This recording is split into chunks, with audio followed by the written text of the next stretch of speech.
Alright everybody, we're going to get started. Thank you so much for coming. We do this every month, for all of you who aren't aware. Usually it's on the first Sunday, but the next 2 Sundays, it is not going to be on the first Sunday. So go to the AS Coomer Facebook page to stay up with the dates. Let's see here. Make sure to be courteous to each other. Thank the bar and the staff for letting us do this. This is a safe space for poetic expression. This isn't a place for bigotry of any kind. There will be no jeering or heckling. We are a supportive community, but we don't believe in censorship. Content warnings for especially sensitive material are appreciated. There's an open mic sign-up sheet at the end of this table. Typically, we do 3 poems at a time, unless you're doing really long poems, and then maybe just do 1. Just be mindful of everyone's time. Let's see here. We're going to start with Koetry. Put your hands together. Under their stage name Koetry, Koetry has been writing and sharing their work for 6 years, mostly on Instagram at among.the.koa.trees. Aside from writing, they love spending their free time either making music, reading, or being involved in local theater.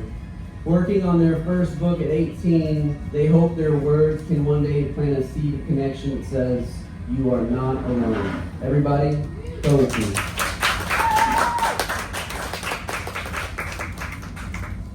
Hi, I forget how long my Instagram handle is.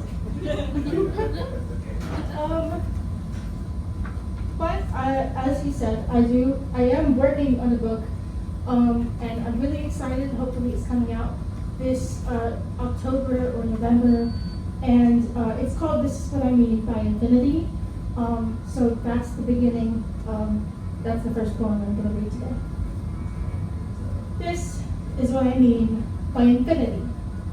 You could run all my pens out of ink, my pencils out of lead, and my fingers out of flesh. I would continue writing in red if that's what it takes to make you understand how so incredibly loved you are. This is what I mean by infinity.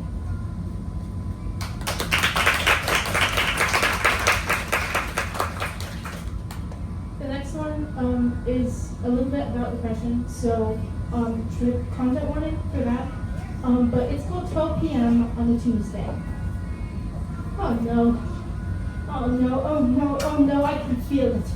It's churning in the pit of my stomach.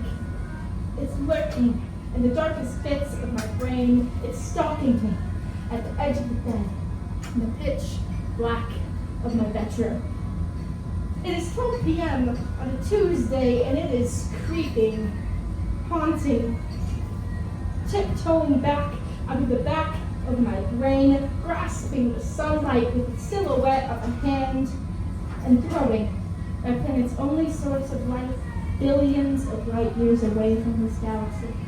It taunts me, tells me that the world is doomed, that there isn't a point in any of it. It tends to be a bit dramatic. It is my lows. They are the lowest of lows, and I avoid it with a burning passion. Like a creep on the street, I try to speed walk away like a movie, my heels clicking faster against the sidewalk pavement. It is still in pursuit. And as I get tired of hurried walking and weaving in between passersby, I give up. I let the bag go over my head, and I do not fight as it muffles me and takes me to its car, and then I open my eyes. And I open my eyes to the blank screen in front of me, cursor flashing. I shut my laptop, admit defeat, and sleep until I don't. Thank you.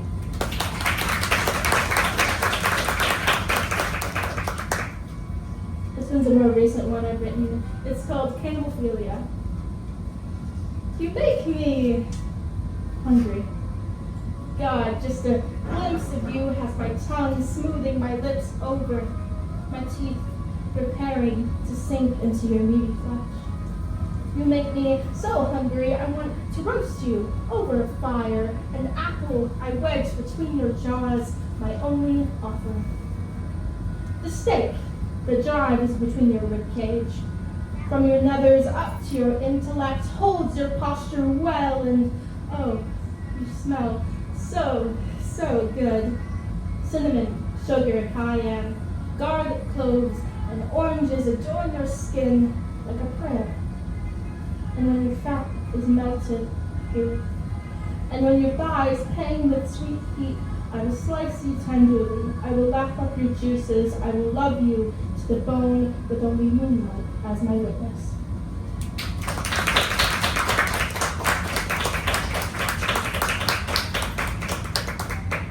Next one's called No Question. My friend questions their beauty a lot, and they don't deserve to do that. So, here it is. I'm drinking in sunlight, like honey through a straw. The air amongst the shadows cut me like knives to bare skin, so I stand in the light when I can. With the frosted tan grass beneath my feet, it matches my converse. My voice is light and gravelly, heard only through the condensation that is breathing out my mouth like cotton candy smoke. Oh, and on the subject of cotton candy, you look beautiful this morning. Oh, and on the subject of beauty, oh, the sky looks beautiful this morning, doesn't it? And on the subject of beauty, you look beautiful this morning. And there will be no question here that you can answer no to.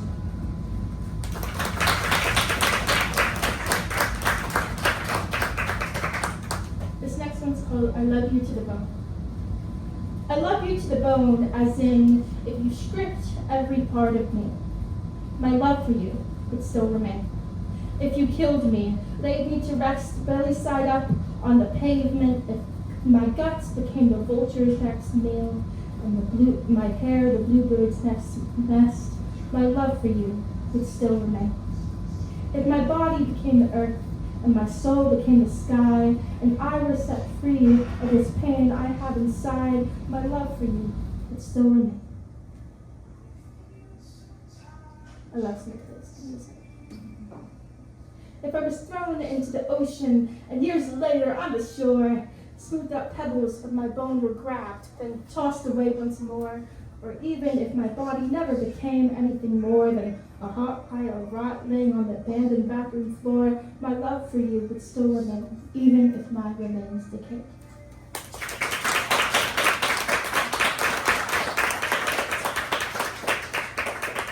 This next one is called Deep Enough, and also trigger warning. These two I call sibling or cousin poems because they kind of came from a similar source. But they're obviously two different separate entities. So this is Deep Enough. I wanted to dig my hands so deep into the earth that I became. Because maybe if I dug deep enough, collected enough flowers, maybe then I could rest. Maybe then I could have the courage to pull the earth back up over me like a blanket. And I could lay in the hole I dug, surrounded by dandelion flowers and a bottle of Jim Beam. Maybe then I could pray and lay surrounded in the earth like I'm lying in a bathtub until I finally fall asleep. And the angels pick up my resting soul like a father carrying a toddler inside and tuck me into the clouds. Maybe then I could slip away from this cage in the water. Maybe then I could watch as grass grows out of my skull and my birds use hair for their nests. Maybe then I could watch as the vultures that made me up pick apart my guts for their next meal. And the flowers bloom from the seeds I've accidentally planted, and the hole I dug never fully becomes filled, and it becomes a water source for the deer. I hope I become the earth, and I hope the vultures enjoy their next meal, and the birds enjoy their home, and the deer enjoy their rainwater, and everyone is at peace, because I have become the earth, if I could just dig deep enough.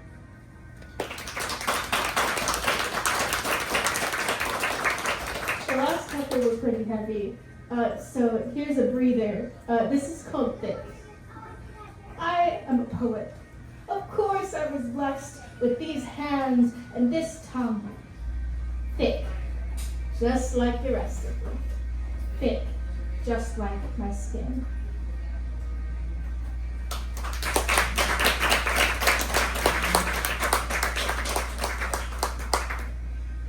This one is called Muse Material.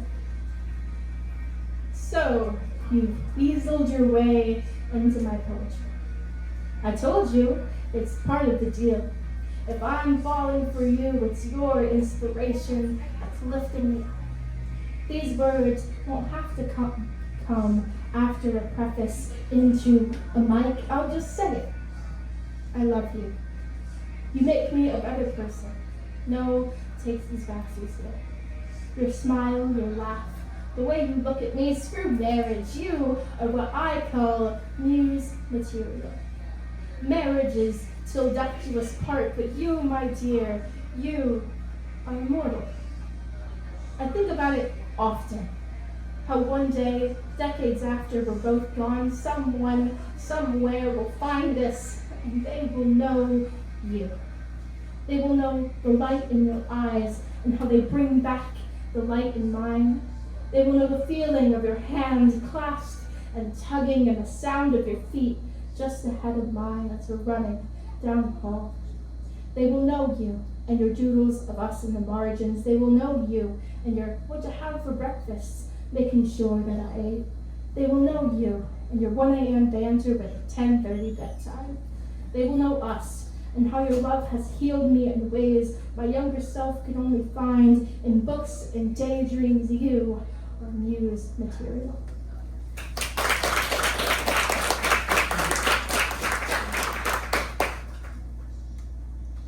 How do you draw the sun?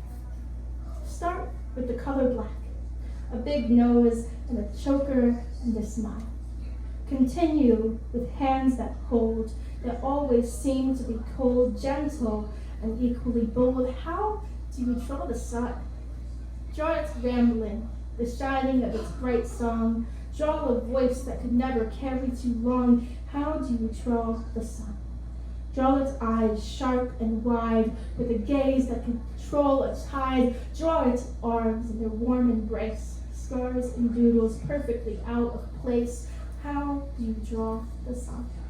I've drawn you, and you come undone, because although you tend to claim the moon, my world revolves around you.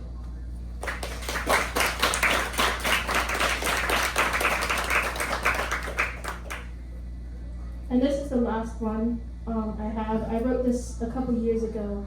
I looked at my phone. I was running late for school. And I looked at my phone to the headline, veteran and transgender woman helped to take down Club Q shooter.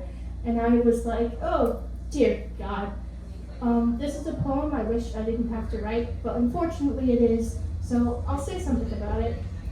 This is, high heels shouldn't have to be weapons. High heels shouldn't have to be weapons, but it's 7:57 a.m. and the title reads, Veteran and Transgender Woman Help Take Down Club Q Shooter.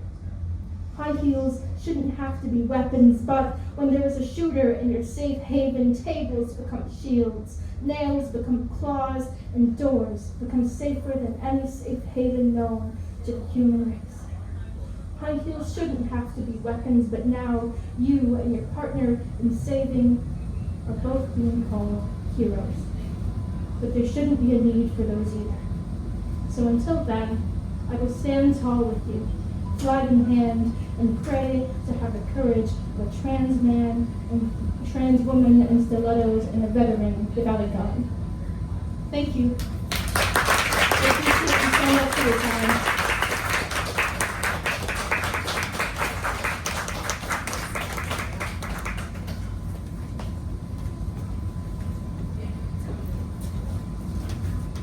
One more time for poetry, right?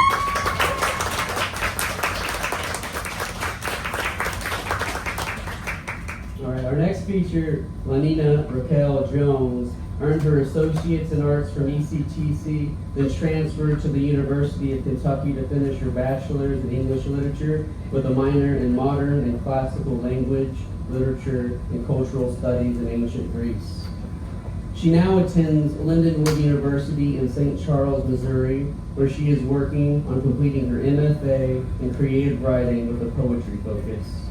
LaNina currently resides in New Haven, Kentucky, with her cats and bearded dragon. Hell yeah. She has been published in the Heartland Review. She was the 2019 recipient of the Arts and Humanities Award from ECTC. Everybody, LaNina Jones.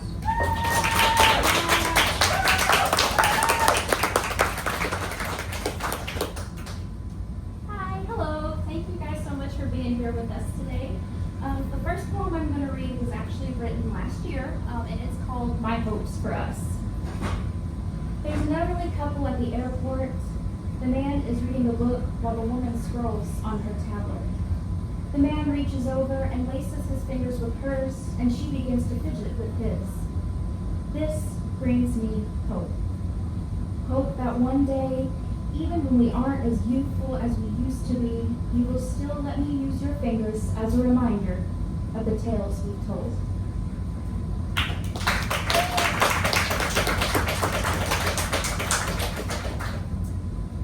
If you've listened to my poetry before, you know that I tend to write acrostic poetry, so I take a lot of my inspiration from other works of art. So this poem was based on a song called Telephones by Vacations. To lay in that field is to know that heaven is my own. It is to know that I stand between distant galaxies and undiscovered bodies. There is no hell. There is nothing. I am free of guilt. He caresses my skin as gently as the flowers in the wind, and I smile. Everything is okay in the space where time stands still. But there's a pressure, and I can't breathe, and I'm suffocating. But it's okay. I make my bed, and I begin again.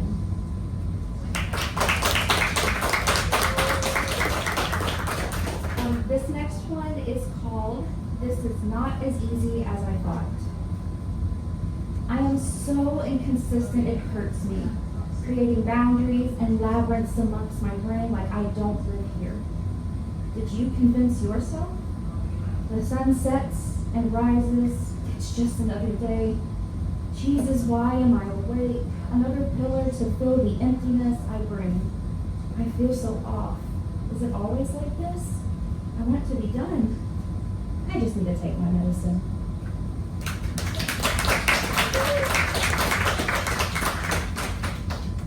This next one is based off of an image I took when I went to walk around Freeman Lake. It's called Contemplation. The sun dances across water as it makes its way to the shore. Glitter has never looked so organized. Wood creaks beneath me as I sit down and begin my contemplation. The trees are silent. No wind to pass through their leaves to quell their anxieties. Yeah, I can relate to that, I say, and grace the lake and sky with a shy smile.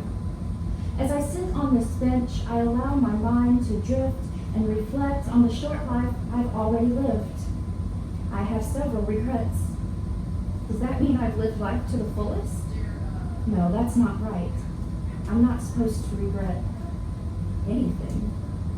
But even someone like myself who serves a smile on a platter and extends kindness to others often feels as though something is missing from their life. Is it the pieces of myself that I've given to the unworthy? Is it the me I had known and grown with for so long, finally resting and receding into the crevices of my mind? I don't know, and perhaps I'll never know. But now the leaves rustle above me, and I know the trees feel it too. The longing in the air, the sadness that burrows itself deeper when I try to suppress it, the anger that makes my chest hug my heart so tightly it hurts. It's the happiness I've never had that I long for.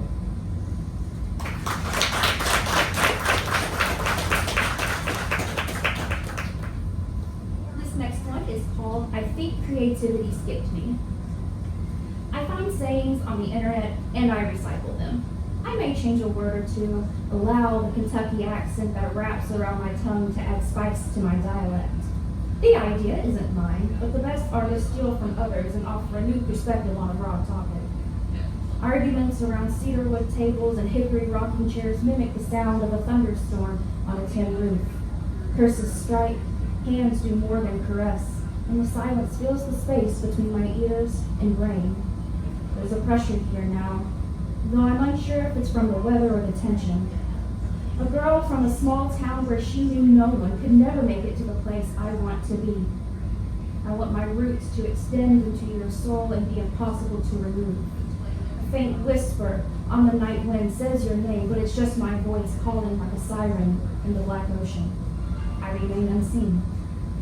I wouldn't consider myself off-putting, but I do look lost in this world. Life doesn't come with a map, but you make the most of your journey. Well, I say to hell with that.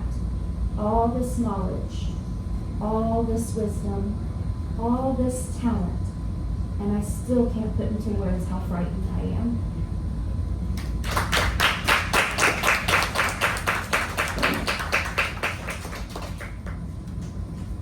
This next one is called I've Never Been Here Before. Morning doves sound like music again as I slip into a daydream of you and I. The curiosity of a young girl is awakened again as she gazes at the boy before her, someone she did not know, yet he somehow felt like home. A quick glance, brown eyes mixing into a unique amber hue, one filled with hope, one filled with disinterest.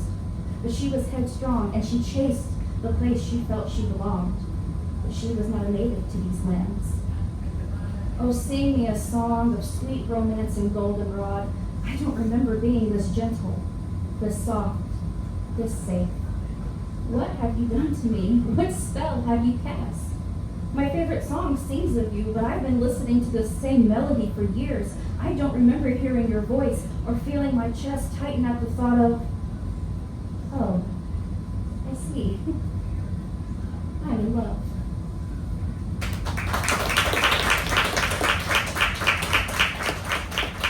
This is the last poem that I have. One of my favorite poets, actually probably my favorite poet, is Walt Whitman. So I won't lie, I took a little bit of my title from one of his poems, but here it is. It is called, Is This a Song of Myself? I bought a new journal today. Creativity housed itself in my grandfather's shed and sang a song of nostalgia, but I'm leaving myself behind in salted pages and smeared ink stains. A new door opens when one closes, and the beckoning call of my destiny demands an answer. My eyes are changing colors, and the sun sets on another day. What more could I ask for? Give the toughest battles to someone else. I file my nails while another man asks if I want to join him in the shower.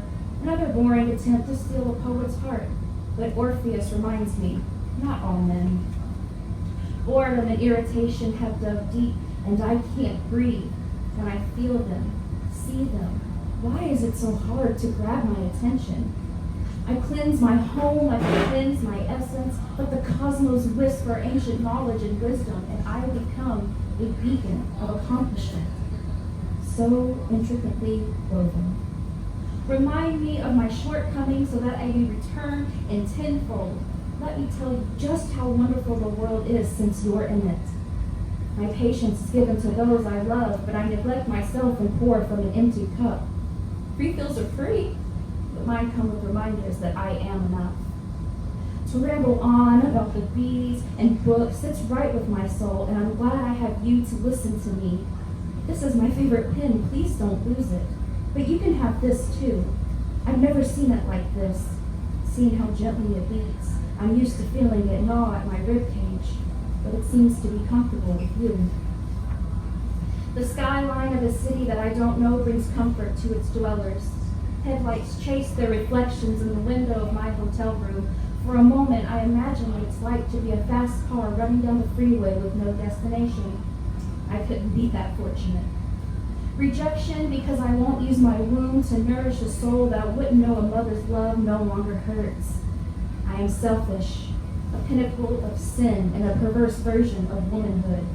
The stars live in my eyes, and the universe reminds me that I belong to her. I hesitate to look at photos because they remind me of times long gone, times when I didn't feel so much anger, jealousy, and sadness. My parents deserve better. I'm sorry I let you down. When do I start living for me? Thank you.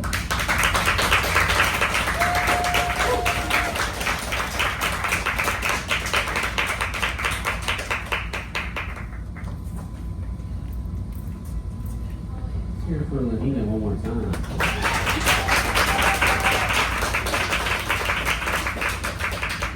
All right, we're gonna take about a 5 to 10 minute break so you guys can get cookies over here, liquid courage over there, and your name on the sign-up sheet. All of y'all, names on the sign-up sheet. All right, 5 minutes, converse.